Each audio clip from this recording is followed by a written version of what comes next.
Rain fell like soft needles on the windshield, distorting the neon lights of the city into long, trembling lines. Inside the black sedan, Michael Hart sat in silence, his reflection faint against the glass, the face of a man who had everything, yet somehow looked hollow. He was returning home from another business dinner, the kind where everyone laughed too loudly and meant none of it. His phone buzzed with congratulatory messages. "Another deal closed, boss!" But he didn't reply. Instead, his gaze drifted to the side of the road, where a little girl was crouched beside a dumpster, digging through a plastic bag. For a moment, he thought he'd imagined it. But then the child lifted something, a half-eaten sandwich, and bit into it with trembling hands. Michael's throat tightened. His driver slowed, sensing his stare. "Sir, should I keep going?" Michael didn't answer. He just whispered, "Stop the car." The sedan pulled over and the world seemed to hush. The rain hit the roof in slow motion as Michael stepped out, expensive shoes splashing in muddy water, and walked toward the trembling figure. The little girl froze, eyes wide like a cornered kitten. She couldn't have been more than 7. Before we dive deeper, tell me, where in the world are you watching from? It amazes me how far a single story can travel. Drop your city. Let's see how wide kindness still spreads. Hey! Michael knelt a few feet away, keeping his voice gentle. "It's okay. I won't hurt you." The girl didn't move. Her hair was soaked, plastered to her face. She held the sandwich tighter as if afraid he'd take it. "What's your name?" he asked. She hesitated, whispering, "Lila." Michael managed a small smile. "Lila. That's a beautiful name." He looked around.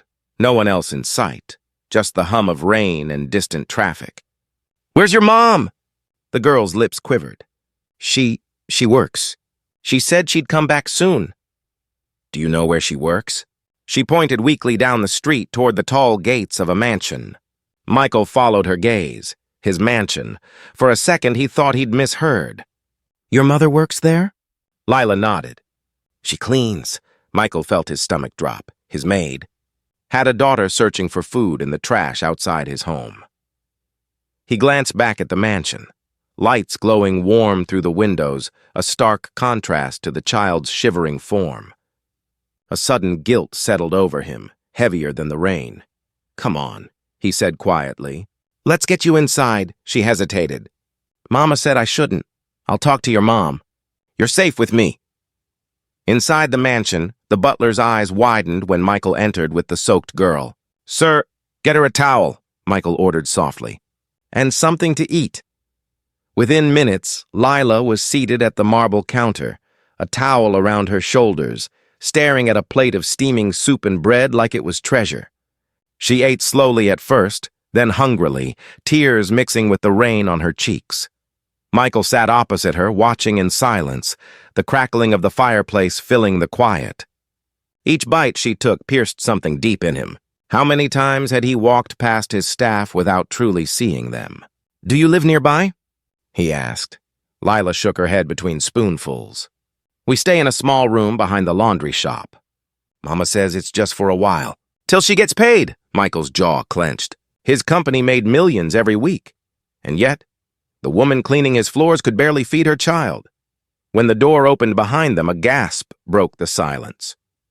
"Lila," a woman's voice, soft, panicked, trembling. The girl turned, eyes lighting up. "Mama, it was Grace and his maid." She stood in the doorway, drenched, clutching a rag in one hand and her bag in the other. The moment she saw Michael, her face drained of color. "Mr. Hart! I'm so sorry, sir. She wasn't supposed to—" Michael raised a hand gently. "Grace, it's all right."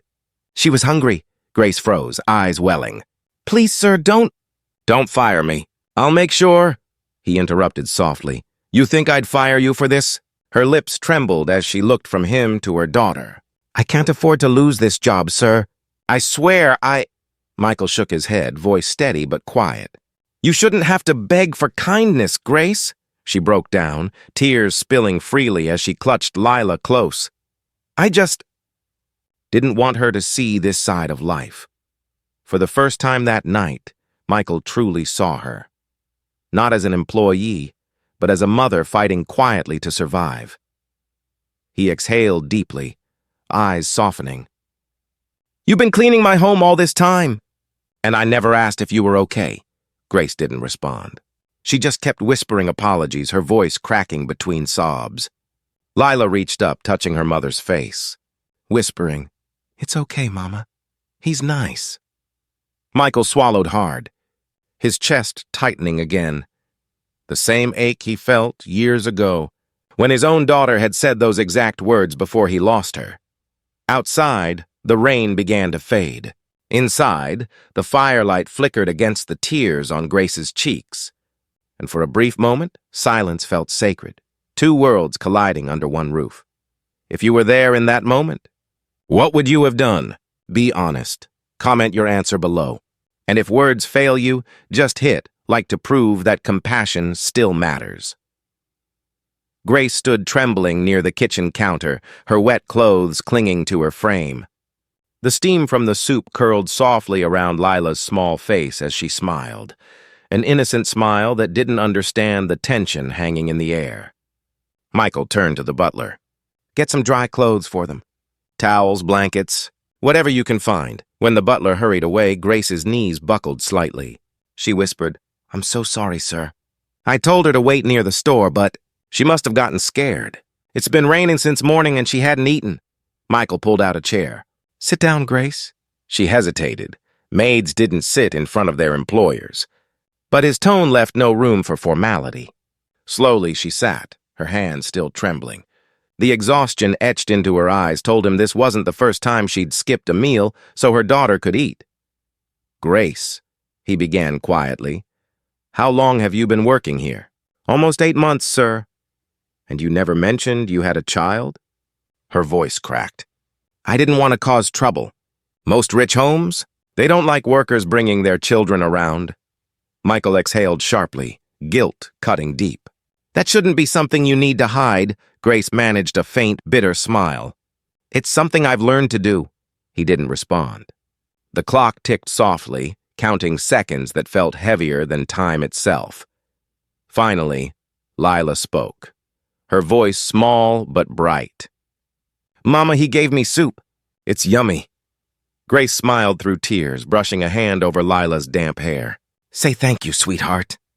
"Thank you, Mr. Hart," Lila said, her voice clear and honest. Michael's chest tightened again. "You can call me Michael," he replied softly. Grace looked up in surprise, unsure how to react. The boundaries of wealth and class that usually defined her world suddenly blurred, leaving only human faces in the warmth of the kitchen light. Have you ever had someone help you when no one else would? Write yes and tell me their name. Maybe gratitude can travel further than we think. As the night deepened, Grace and Lila rested in one of the guest rooms, their first warm, dry night in weeks. Michael sat in his study, staring at an old photograph of a smiling little girl, his daughter, Emily. She had been just about Lila's age when the accident happened. The image blurred through the haze of memory, her laughter echoing in a corner of his mind he hadn't dared to enter in years. He rubbed his eyes, whispering to the empty room, "I thought I'd stopped feeling like this." The truth was, Michael had buried his grief beneath deals and deadlines. He'd built towers of glass to hide from the wreckage inside him. But tonight, seeing Grace's trembling hands, Lila's hungry eyes, it cracked something open. It reminded him of the promise he once made to his daughter. "Always be kind, Daddy. Promise me." A soft knock pulled him from his thoughts. Grace stood in the doorway, her expression uncertain. "Sir, I didn't mean to disturb you." "It's fine," he said. "Come in." She stepped closer, holding her hands tightly together. "I just wanted to thank you for what you did tonight." "You didn't have to." Michael leaned back. "Grace, no one deserves to eat from the trash. Especially not a child." Her eyes glistened. "You'd be surprised how the world thinks otherwise." He looked at her, seeing the quiet strength behind the fragile exterior. "How long have you been doing this alone?" "Since my husband left." Lila was 2. She hesitated. "He said he couldn't handle the responsibility." "I thought I could manage." But life kept getting heavier. Her voice broke on that last word, and she quickly wiped her tears. "Sorry, sir. I shouldn't be telling you all this." Michael shook his head gently. "No, you should. You deserve to be heard." The clock ticked again. The same rhythm as before, but now it sounded almost alive, beating softly between them. He asked quietly, "Does Lila go to school?" Grace smiled faintly, her eyes downcast. "Not yet. I can't afford it right now. But she's smart. She learns from the neighbors' kids. Reads whatever she can find." Michael's gaze drifted toward the window, where rain still whispered against the glass. He could already feel something forming inside him, a decision that wasn't business-driven, but heart-driven. He turned back to her. "You said you live behind the laundry shop?" She nodded. "A small place, sir. Roof leaks sometimes, but it's home." Michael stood, walking to his desk. He opened a drawer and pulled out an envelope. "Take this." Grace froze. "Sir, I can't." "You can," he said firmly. "It's not charity. Think of it as catching up on what the world owes you." She hesitated before taking it.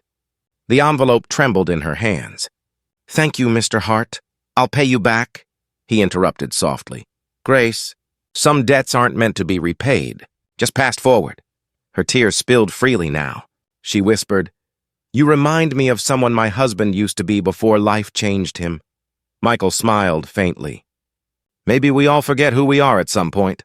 Outside, the rain slowed to a drizzle. The faint light of dawn began to creep through the windows, painting the room with the first warmth of morning. It wasn't just a new day. It was the first quiet breath of redemption for them both, and somewhere deep inside, for the first time in years, Michael Hart felt human again. Now it's your turn. Share one small good thing you did recently. Write it below so others remember that humanity still lives. Your story might light someone's path tonight. The next morning, sunlight spilled softly through the wide windows of the mansion, painting long, golden streaks across the marble floor.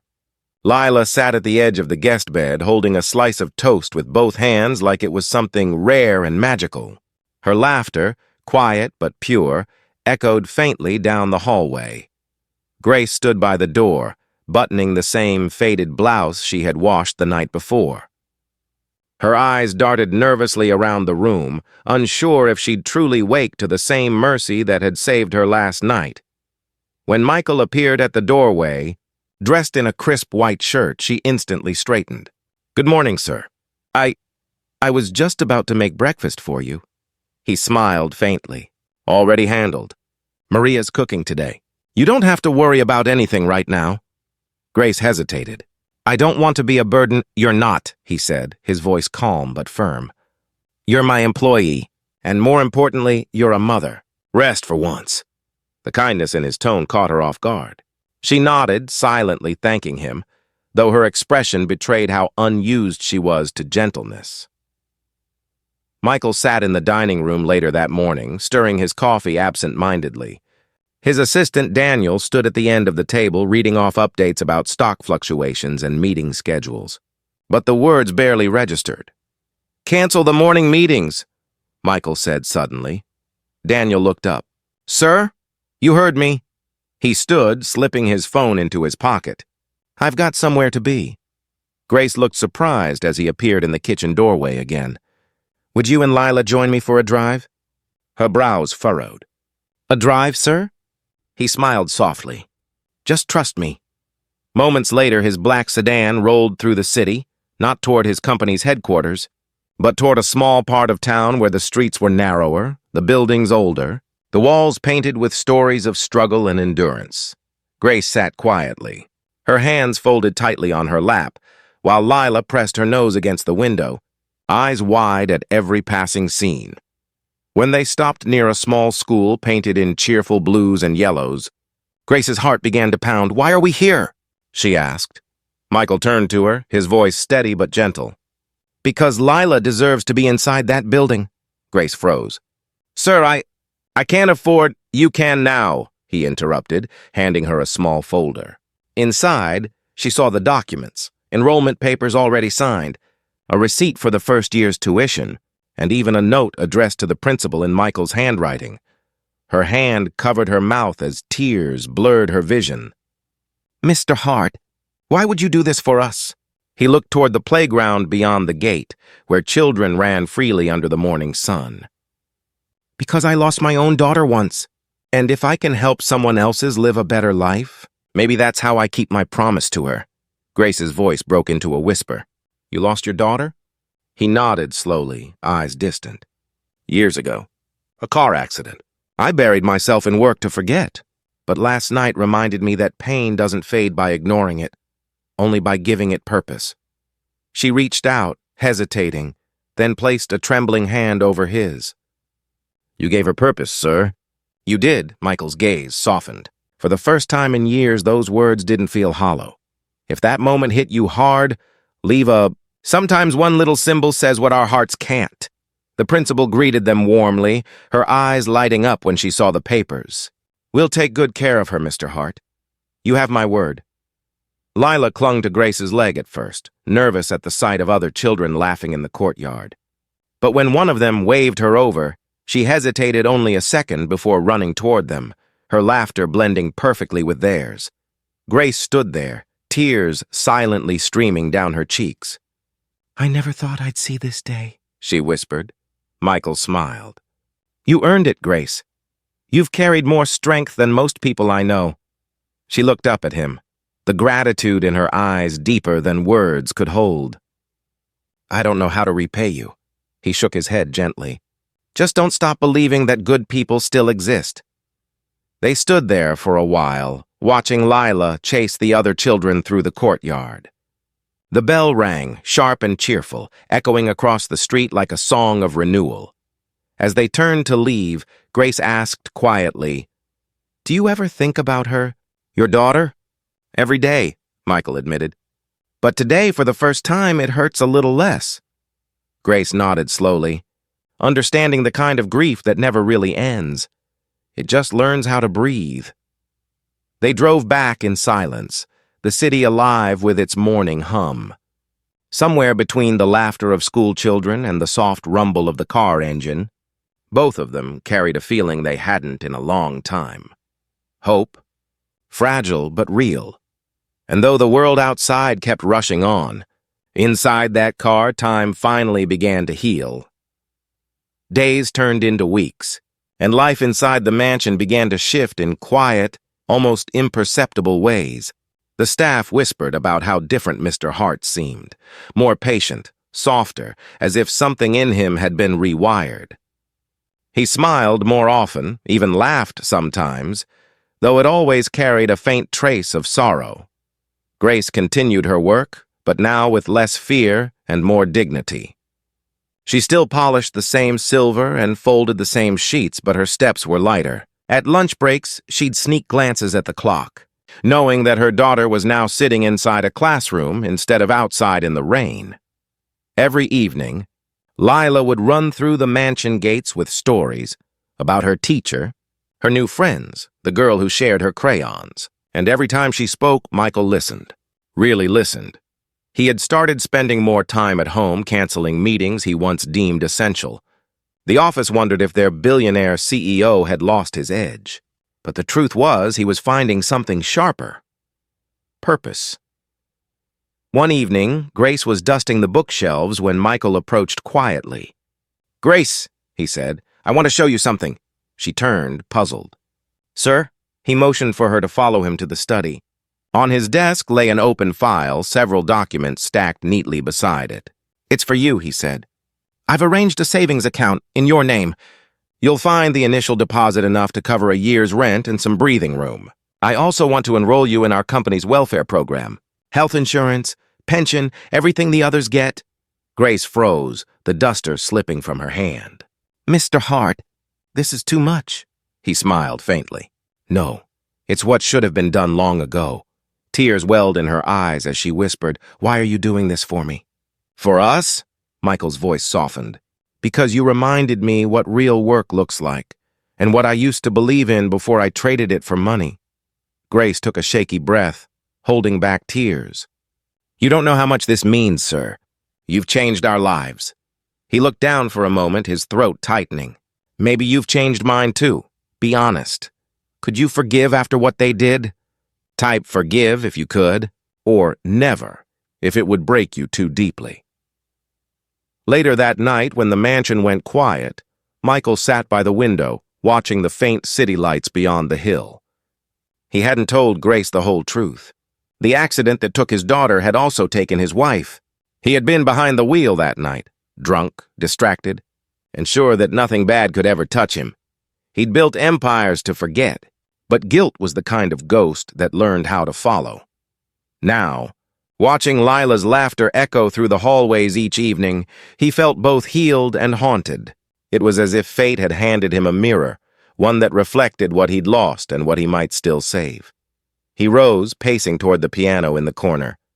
It had gathered dust for years. His wife used to play it on quiet Sundays, and little Emily would dance barefoot on the carpet. He lifted the lid and pressed a key. The sound came out soft and uncertain, like a voice forgotten. Then another note, and another, until a hesitant melody filled the air. Grace, passing by with folded laundry, paused at the door. She hadn't heard music in this house before. She stood silently, listening. There was something in that melody, pain, longing, and a thread of forgiveness. When he stopped, she spoke softly. "That was beautiful, sir." He looked up, startled, then smiled faintly. "I didn't know anyone was listening." She stepped closer, her voice almost a whisper. Music like that deserves to be heard. Their eyes met, not with romance, but with recognition. Two people who had carried different versions of loss, now standing in the same quiet space between pain and peace. He closed the piano lid gently. "Grace," he said after a moment, "do you ever think about what you'd change if you could go back?" She exhaled. "Every day. But I also know if I changed the past, I might not have learned what really matters." He nodded slowly, those words settling deep inside him. "You sound like someone who's already forgiven the world." Her lips curved into a small, sad smile. "Maybe I'm just tired of hating it." Outside, thunder rolled distantly, soft, low, harmless. The storm that had once drenched Lila beside a dumpster felt like a lifetime ago, but not all storms were over. Not yet. The next day, while Michael was at the office, his secretary entered his cabin with trembling hands. "Sir, there's a problem." He looked up. "What kind of problem?" "It's about Grace," she said carefully. "Someone in HR leaked information to the press. They're saying you're involved with her, that she's manipulating you for money." Michael's blood ran cold. "What?" "They have photos. You taking her and her daughter to that school, holding her hand when she cried. The media's already running the story." He leaned back, disbelief flashing across his face. "You're kidding me!" The secretary shook her head, sliding her tablet across the desk. The headline glared in bold letters: "Billionaire CEO's secret relationship with Maid, charity or scandal." Michael's jaw clenched as he stared at the image, Grace's tearful face, Lila clutching his hand, captured by some stranger's lens. He whispered under his breath, "They don't know the truth." And for the first time in years, fear, guilt, and anger began to mix. The kind that doesn't come from losing money, but from watching goodness be twisted by the world. By the time Michael reached home that evening, the storm inside him was louder than the thunder outside. Cameras had already begun to appear at the end of his driveway, flashing lights. Reporters shouting questions, microphones thrust forward through the iron gates. "Mr. Hart, is it true you've been supporting your maid in secret? Is the child yours? Are company funds being used for personal affairs?" Each question sliced through the air like a blade. Michael didn't answer. He simply tightened his jaw, pushed through the crowd, and stepped into the mansion, shutting the world out behind him. Inside, Grace stood frozen in the hallway, clutching Lila close. The faint sound of voices from outside made the child tremble. "Sir," Grace's voice broke as he entered. I don't understand what's happening." Reporters came to the school. They took pictures. Lila was crying. Michael's face was pale with fury. "I'll fix it. Did I do something wrong?" she whispered, tears streaming down her cheeks. "Please tell me I didn't ruin your name." He shook his head, his voice cracking for the first time in years. "You didn't. You did nothing wrong." "The world did." She stared at him, her body trembling with fear. "They're saying awful things, sir. People I don't even know are calling me names online. They say I trapped you, that I used my child." Michael's chest ached as he stepped closer, speaking softly but firmly. "Grace, listen to me. I won't let them destroy you." Her eyes searched his face, full of confusion and disbelief. "Why would they do this?" "You helped us. That's all," he exhaled slowly. "Because kindness scares people who've forgotten what it looks like. If you believe love still wins, comment Amen. Let's fill this section with hope. Maybe someone scrolling right now needs to see it." That night, Michael's mansion felt smaller, suffocating under the weight of judgment and noise. Every screen flashed his face beside sensational headlines. His board members were already calling, his investors demanding statements, but he didn't care about any of that. What haunted him was the look in Grace's eyes. The same look his wife had given him years ago when she'd said, "One day your silence will destroy the good parts of you." He sat by the fireplace, phone buzzing relentlessly beside him. Then a call came from Daniel. "Sir, the PR team's in damage control mode," Daniel said quickly. "They're suggesting you make a public statement denying any personal connection. They'll handle the narrative." Michael's eyes flickered toward the guest room door where Grace and Lila were resting. "You mean lie?" Daniel hesitated. "It's not a lie if it protects your reputation." Michael's voice hardened. "It's not my reputation that matters right now. Sir, with all due respect, if this escalates, you could lose your position. The board won't tolerate—" He ended the call. The world had taught him how to win, but not how to be human. Tonight, he chose the latter. The next morning, Michael arrived at the office earlier than usual. The entire building buzzed with murmurs, employees whispering, phones lighting up with news alerts. When he stepped into the conference room, a dozen faces turned toward him, tight with judgment. The chairman cleared his throat. "Michael, we've all seen the reports. It's damaging. We need clarity." Michael stood tall, calm. "You want clarity? Fine. Grace is my employee. She works hard. She's a single mother doing her best to survive. I helped her because she needed help. Not because of scandal, but because of humanity." Whispers rippled through the room. "Do you have any idea what this looks like?" one board member asked sharply. "You've put the company's image at risk." Michael leaned forward, his tone icy but controlled. "Our image means nothing if it stands on silence while someone is being destroyed for being poor." No one spoke. The room filled with an uncomfortable quiet, the kind that exposes truth like a wound. "Effective immediately," the chairman said stiffly. "We'll need you to step back from public appearances until this settles." Michael nodded. "Do what you must." As he walked out of the building, flashes erupted again, reporters shouting, cameras flashing. But this time he didn't shield himself. He stopped at the edge of the sidewalk and turned to face them. "You want a story?" he said, voice steady but loud enough to cut through the chaos. "Here it is. I helped a mother and her child because they were hungry. Because no one else would. If that makes me guilty, then maybe guilt isn't such a bad thing." The noise faltered. For a few seconds, even the reporters fell silent. Then, with calm defiance, Michael stepped into his car and drove home, toward the only two people who made the chaos worth facing. Inside the mansion, Grace waited by the window, eyes red from crying. When he walked in, she rushed toward him. "They fired you?" He smiled faintly. "No, they just told me to disappear for a while." "I'm sorry, sir," she whispered. "This is my fault." He shook his head. "No, Grace. You gave me back something I'd lost long before any of this started. My conscience." For a moment, the silence between them was full, not empty. It was the kind that feels like the pause between heartbreak and healing. Outside, the sun broke through the clouds, scattering gold over the driveway. It wasn't the end of the storm, but it was the first sign that the rain was finally letting go. For the next several days, the mansion that once buzzed with staff and sound became unusually quiet. Most of the workers stayed out of sight, afraid of the cameras that still occasionally lurked near the gates. Grace moved through her chores with silent guilt, shadowing every step. And Lila, once bright and carefree, now clung to her mother more than ever. Michael had spent his mornings in the garden, sitting where the sun touched the dew-dotted grass, his laptop closed beside him. He no longer read the news. He didn't have to. The world had already decided who he was, a man too kind to be clean. That afternoon, Grace approached him hesitantly, her hands folded.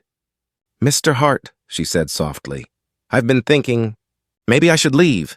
He turned, his eyes narrowing. "Leave?" She nodded. "It's not fair to you. Everyone thinks, I don't care what they think. Sir," she continued, voice trembling, "your company is losing deals because of me. Reporters follow Lila to school. She's scared all the time.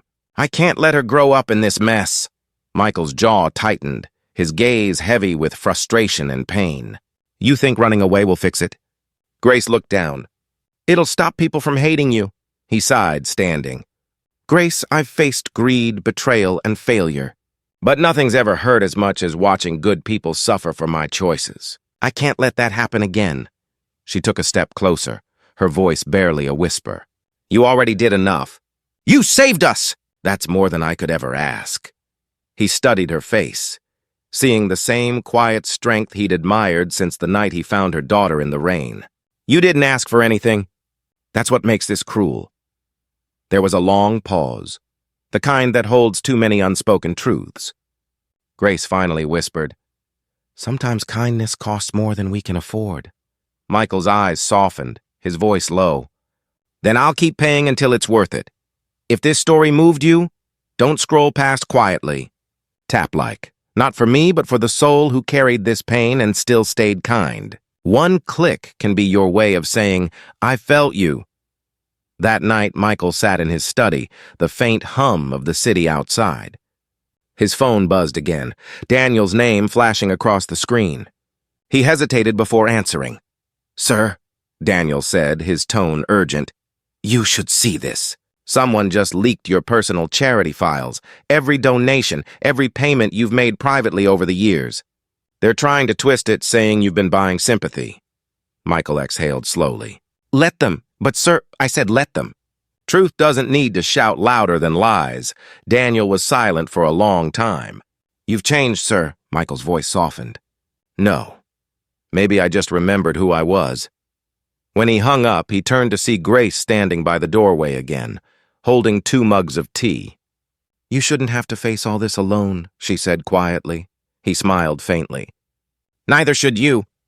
They sat together near the fireplace, the glow painting soft light over their tired faces.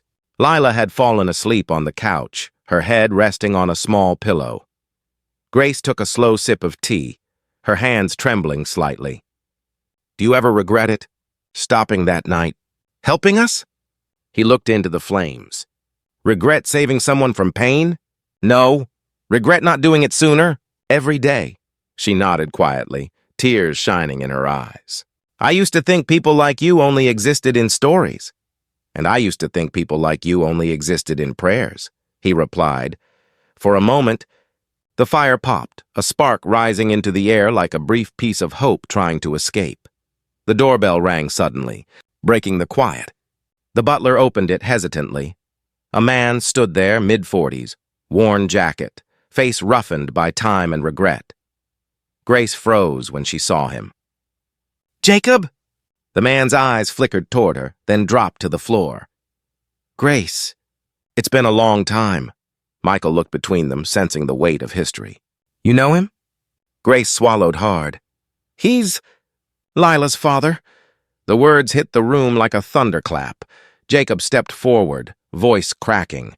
"I heard about everything. The news, the photos. I came because I don't want my daughter to suffer for my mistakes." Grace's lips trembled. "You left us with nothing." "I know," Jacob whispered. "I was a coward, but I want to make it right." Michael's face remained calm, though his chest felt tight. He turned to Grace. "Do you want to talk to him alone?" She hesitated, torn between anger and disbelief. "No, you stay. Jacob looked up, guilt shadowing his expression. Mr. Hart, I know you've done more for them than I ever did. But please, don't take my place. Michael's eyes darkened slightly. Your place was never taken. You gave it away. Grace turned to him, voice trembling. Don't, please. Not tonight. Jacob lowered his head. You're right, he murmured. I deserve worse. The silence that followed was unbearable. Outside, rain began again. Faint, soft, almost merciful. Michael looked at Grace, then at Jacob. If you really want to make things right, he said quietly, start by being there for your daughter. No cameras, no excuses. Just be the father she deserves. Jacob nodded slowly, tears filling his eyes. I will. Grace turned away, unable to look at him. Michael watched her shoulders shake, the battle between forgiveness and memory carving through her. And in that dim room, where three broken lives collided, forgiveness hovered like smoke, impossible to hold, but not impossible to breathe. The next morning broke quietly. The rain had finally stopped, leaving the air thick with the smell of wet soil and beginnings. Lila woke up first, her sleepy eyes blinking at the faint sound of voices downstairs. She tiptoed down the hallway, still in her tiny slippers, following the sound until she saw them. Her mother, Mr. Hart, and a man she didn't recognize. Sitting at the kitchen table, Grace noticed her first. Lila, sweetheart, come here. Lila's small face lit up when she saw Jacob. She tilted her head curiously. Mama, who is he? Grace's voice trembled. This is your father.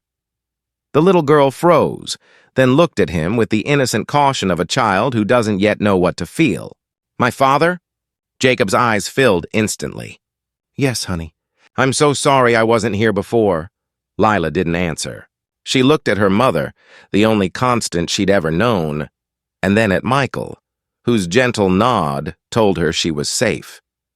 Slowly, she walked to Jacob standing before him, tiny hands clenched. You made Mama cry, she whispered. Jacob's lip trembled. I know, sweetheart. I'm sorry.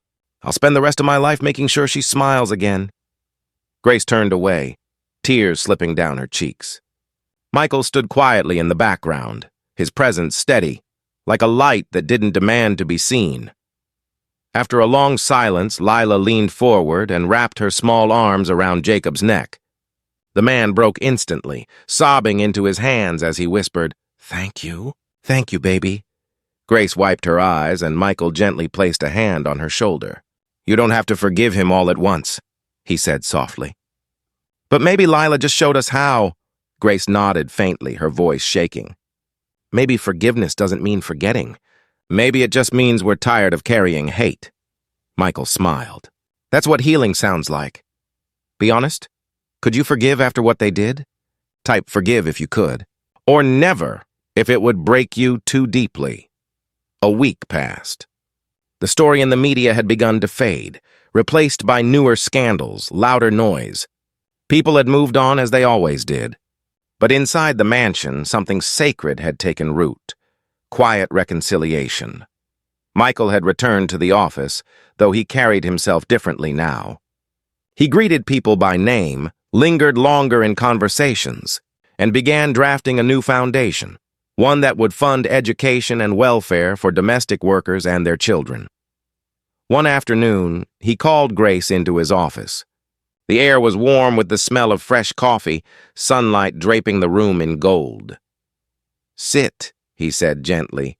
She did, her expression wary. Is everything okay, sir? He smiled faintly. More than okay. I've been thinking. When I was a kid, my father used to say success means leaving footprints others can walk in, but I forgot that somewhere along the way. Grace listened quietly. He continued.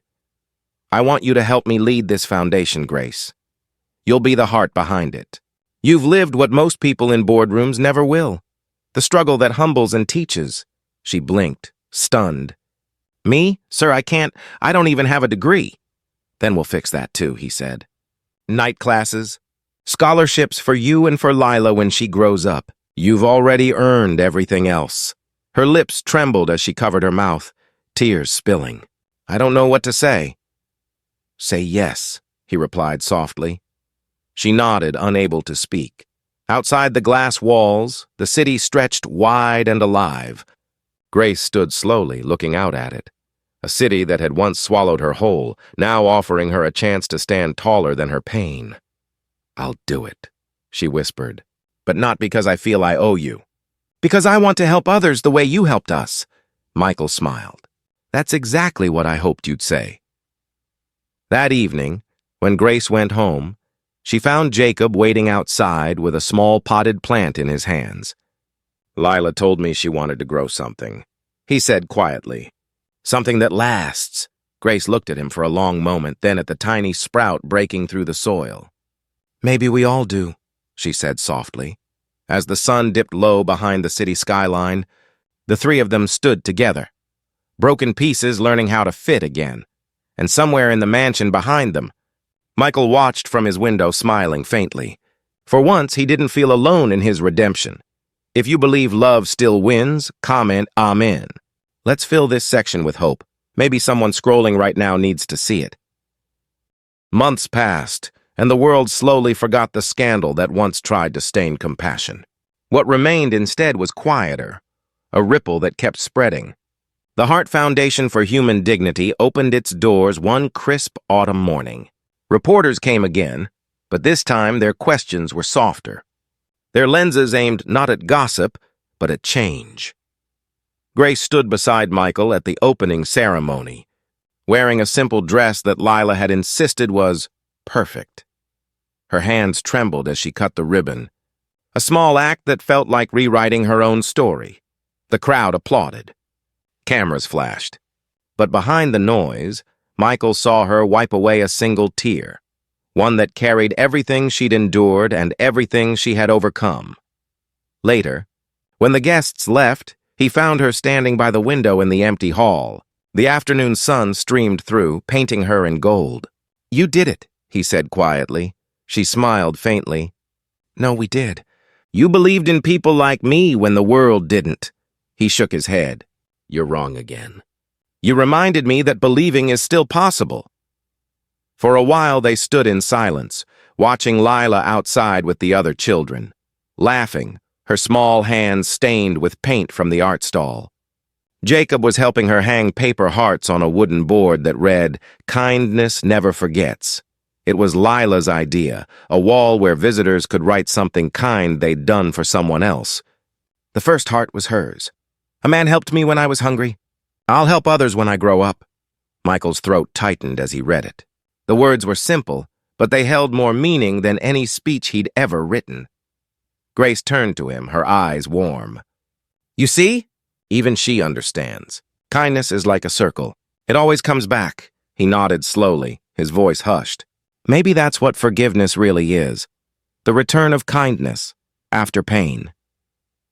If this story moved you, don't scroll past quietly. Tap like, not for me, but for the soul who carried this pain and still stayed kind. One click can be your way of saying, "I felt you." That evening, as the golden light faded into soft blue, Michael walked alone through the garden. The air was filled with the laughter of children, the rustle of trees, and the faint scent of flowers Grace and Lila had planted months ago. He paused near the bench by the fountain, the same spot where he had once sat, hollow and directionless, on the night he met them. The world had changed, yes. But more importantly, he had changed. For the first time, he didn't think of success as towers or titles, but as moments like these, the sound of a child's laughter, the steady heartbeat of second chances. Grace joined him a few minutes later, carrying 2 mugs of tea, just like that night months ago. She handed him one with a quiet smile. "You know," she said softly, "Lila asked me something today." He looked at her.